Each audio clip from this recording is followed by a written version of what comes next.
Olá pessoal, tudo bem com vocês? Sou a professora Conceição Alencar e começa agora a sua aula de língua portuguesa.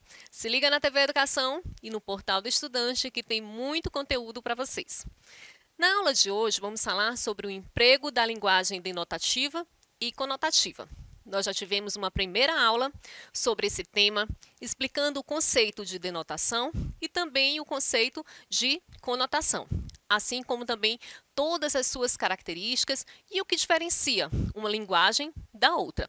Então, se você não viu essa aula ainda, dá uma passadinha lá na plataforma Gonçalves Dias, acessa a aula para dar continuidade aos temas que são do currículo de vocês, o currículo aqui no caso do primeiro ano do ensino médio. Na aula de hoje, vamos ver linguagem denotativa e conotativa. Trouxe também os textos motivadores do Enem 2021. Vocês sabem que nós temos o compromisso de trazer um conteúdo totalmente atualizado para vocês, para que vocês fiquem aí por dentro de tudo que está tendo nos últimos vestibulares e possa otimizar o estudo de vocês, sempre com uma linguagem bastante atualizada. E nós vamos ver também como utilizar a linguagem denotativa e conotativa na redação, né? A denotativa vocês vão ter que usar o tempo inteiro, que seria o quê? A argumentação, apresentar os argumentos, a tese que vocês vão apresentar de acordo com o tema. E será que eu posso fazer uso da linguagem conotativa dentro da redação? Então, nós veremos essas dicas no final dessa aula. Então, vamos lá. Linguagem denotativa e conotativa. Denotação é a forma de usar as palavras no seu sentido literal, próprio, dicionarizado, ou seja, como está no dicionário gramatical. É a forma que lemos nos jornais, livros didáticos de história, geografia, ciências, manual de instruções e bulas de remédio. Então, fiquem muito atentos para esses conceitos, o conceito de denotação e o conceito de conotação. Quando falamos em denotação, remete-se logo a quê? A algo objetivo, algo real, próprio, uma informação, principalmente nas notícias, nos livros que vocês utilizam, os livros didáticos, reportagens, artigos científicos. Então, a linguagem denotativa, ela faz uso da função da linguagem referencial, ou seja, aquela função que tem como principal objetivo informar de forma objetiva, com uma linguagem bem objetiva, bem própria, aquela que é mais característica dos dicionários. E aí nós vamos ver, em contrapartida, a conotação, que é um pouquinho ao contrário do que nós estamos falando. A conotação é a forma do uso da linguagem em seu sentido figurado, interpretativo, criativo e subjetivo. Encontramos palavras conotativas ou figuradas em diversas formas de expressões, tais como poesia, contos, romances, letras de música, enfim, na linguagem literária. Ela pode partir da realidade, porém expressa de forma mais criativa. Então, vocês vão estar o tempo todo também em contato com os textos literários. Inclusive, nós tivemos uma aula sobre textos literários e textos não literários, né? Então, quando nós estamos diante de textos literários, estaremos o tempo todo em contato com figuras de linguagem, com expressões que nos permitem uma outra interpretação. Nós teremos aí uma linguagem mais expressiva e a gente pode fazer interpretações diferenciadas. Já na denotação, não. É aquela interpretação mais fixa, mais restrita. E quanto que na conotação permite uma interpretação mais pessoal, de acordo com as suas vivências, de acordo com os seus valores e de acordo com o seu conhecimento de mundo. Linguagem denotativa e conotativa. O sentido conotativo, também chamado de conotação, é a parte da chamada linguagem figurada em língua portuguesa. É um recurso muito explorado pela literatura, para dar mais expressividade às palavras e ampliar seus significados. Por vezes, o sentido conotativo é responsável por encontrar um novo emprego para os vocábulos. Muitas gírias são criadas ao conotar uma palavra diferentemente do usual, como o lacrou, o arrasou, de uso frequente na atualidade, e que encontram conotações bem diferentes das registradas nos dicionários. O tempo todo, novas palavras vão surgindo. E aí a gente passa a utilizar essas palavras de uma maneira diferente, principalmente através das gírias, né? Tem algumas gírias como brotou, como foi cancelado. Quando eu digo assim, ela está cancelada. Não cancelada no sentido, não é como uma nota fiscal que eu posso cancelar, mas nesse sentido de que na internet as pessoas não compactuam tanto com aquelas atitudes ou com aquele jeito de falar ou de se expressar. Então, a linguagem conotativa ela traz muito isso, novos significados aos vocábulos. E isso está acontecendo o tempo todo. O tempo todo, novas palavras vão surgindo e outras vão deixando de ser utilizadas. Umas são bem antigas, por exemplo, algumas décadas atrás, para dizer que um rapaz era bonito, utilizava-se a expressão pão. Ele é um pão. Se alguém disser isso hoje, já é totalmente fora de moda, né? Então, o tempo todo, essa linguagem conotativa ela vai se renovando, ela vai ganhando novas palavras, vão fazendo usos com outras expressões para significados, às vezes, semelhantes, né, parecidos. Então, vamos analisar o primeiro texto motivador do Enem de 2021, tá certo? Esse texto estava lá no caderno do Enem, vocês podem dar uma conferida. Certamente já andaram analisando aí, né? Alguns até acharam um tema um pouco difícil, mas o que eu quero dizer para vocês é que tem que estar sempre conectado com tudo o que acontece. Assistam jornais, leiam revistas, saiam um pouquinho mais desse mundo que vocês estão só de rede social, só de celular e ampliem esse vocabulário de vocês, ampliem os gêneros ao qual vocês têm acesso, para que vocês possam garantir uma melhor qualidade, um melhor rendimento na hora do Enem. Então, vamos aqui para o primeiro texto. Texto 1. Toda sexta-feira, o ônibus azul e branco, estacionado no pátio da Vara da Infância e da Juventude, na Praça 11, centro do Rio, sacoleja com o entra e sai de gente a partir das 9 horas. Do lado de fora, nunca menos de 50 pessoas, todas pobres ou muito pobres, quase todas negras, cercam o veículo, perguntam, sentam e levantam. Perguntam de novo e esperam sem reclamar o tempo que for preciso. Adultos, velhos e crianças estão ali para conseguir o que, no Brasil, é oficialmente reconhecido como o primeiro documento da vida, a certidão de nascimento. E aí, turma, o que vocês acham desse texto? Né? Qual é o tema principal desse texto? Ele está tratando sobre o quê? No caso, a gente vê ali que ele trata sobre a certidão de nascimento, mas ele vai fazendo toda uma retrospectiva até ele chegar no tema em si. Esse texto, ele traz uma linguagem denotativa ou uma linguagem conotativa? Dá para perceber que ele traz uma linguagem totalmente denotativa. Ele está narrando acontecimentos que são reais, acontecimentos cotidianos, acontecimentos diários. E para isso ele faz uso de uma linguagem objetiva, de uma linguagem mesmo bem próxima do real, sem figuras de linguagem, sem recursos expressivos, sem linguagem subjetiva. Faz uso de uma linguagem que é própria, que é real, quando ele diz aqui, toda sexta-feira, o ônibus fica estacionado, ele dá referência com o nome dos locais, ele dá a quantidade de pessoas, ele diz o horário, ele identifica, através de características, o perfil social e econômico dessas pessoas.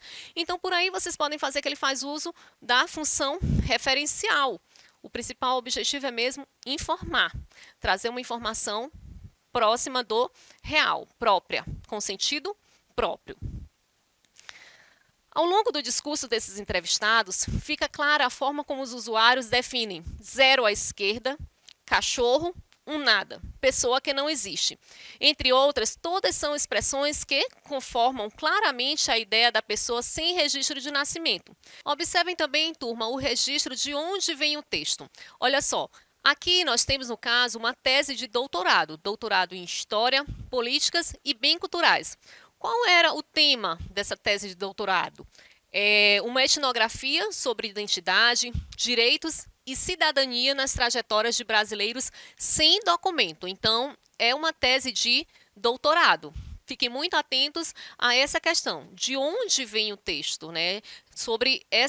Traz muitas pistas também para que a gente possa ter ideia se trata de uma linguagem denotativa ou conotativa.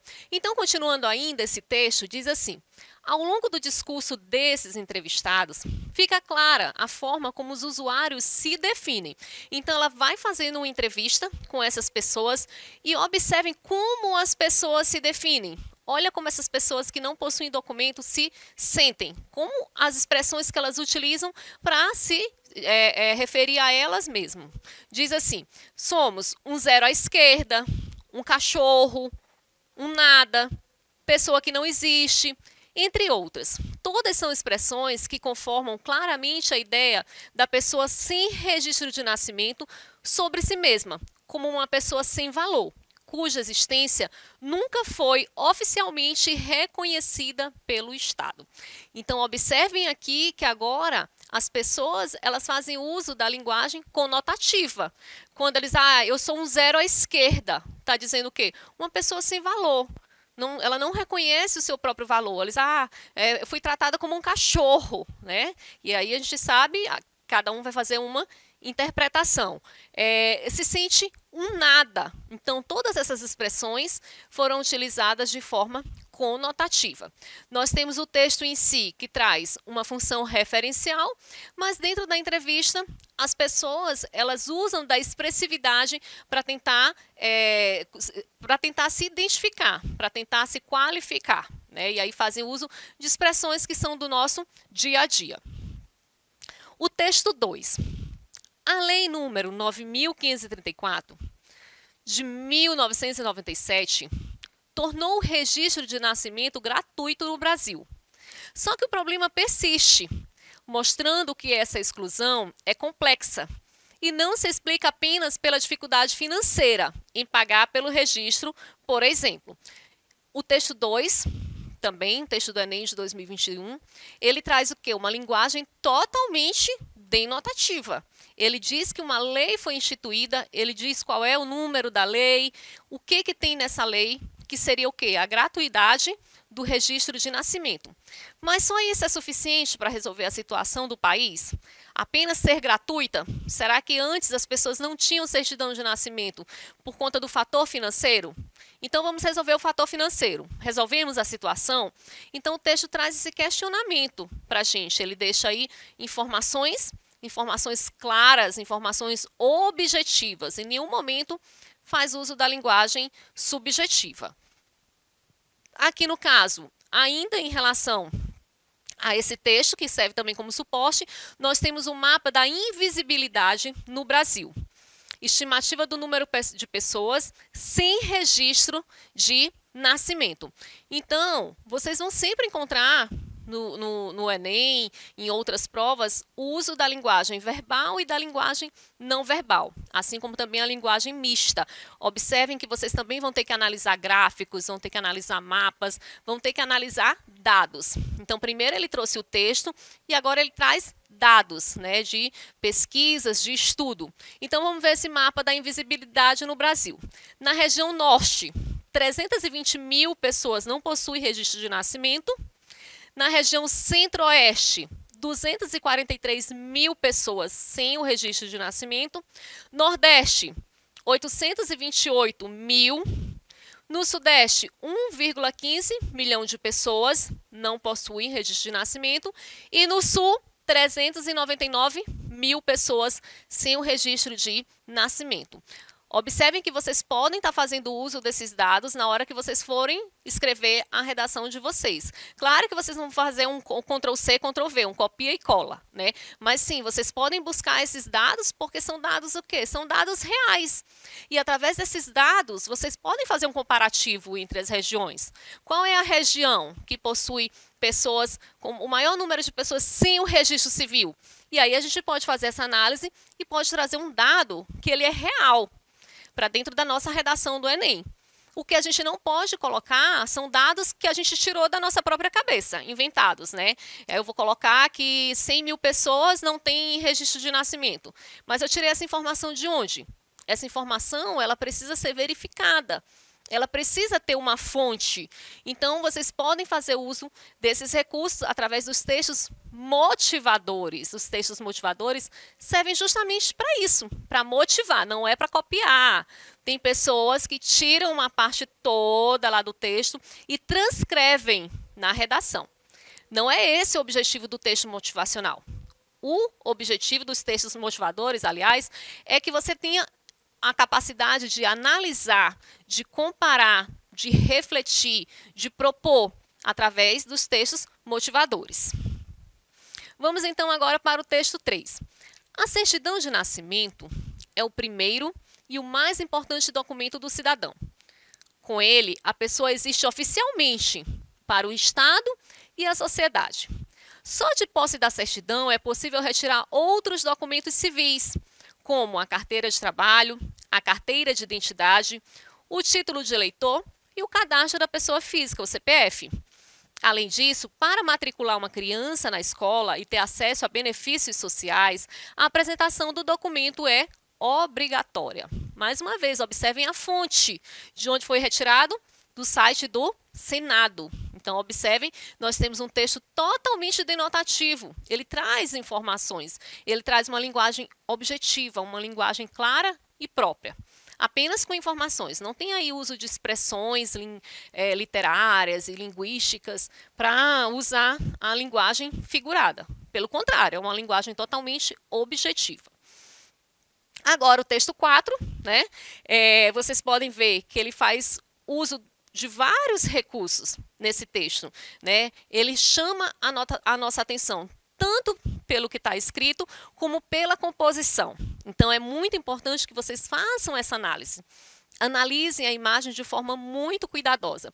Olha só, nós temos o rosto, né, o rosto de uma pessoa, o rosto de uma mulher, e por trás dessa gravura não temos apenas o rosto. O que vocês conseguem identificar também? Nós temos uma impressão digital, as marcas digitais, né, que seria o quê?